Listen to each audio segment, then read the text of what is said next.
నాన్నల యొక్క కోపం అమృతం పొంగిన చిలకరింత.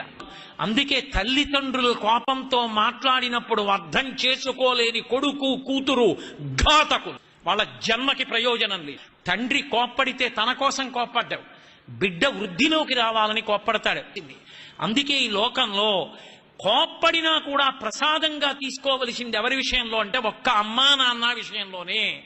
ఎందుకని? అది దిద్దుబాటు కొరకు తప్ప, వాళ్ళు బాగుపడాలని తప్ప, వాళ్ళు పాడవ్వాలని కాదు. తల్లి కోపాన్ని తండ్రి కోపాన్ని వక్రీకరించి చూపించి మేం పెద్దవాళ్ళమయ్యాం మీరెవరు కోపగించుకోవడానికి అని అడగడం సాహసం.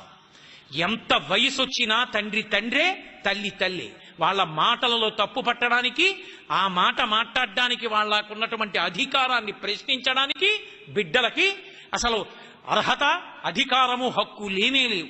అంతటి గొప్ప దైవస్వరూపం అమ్మ.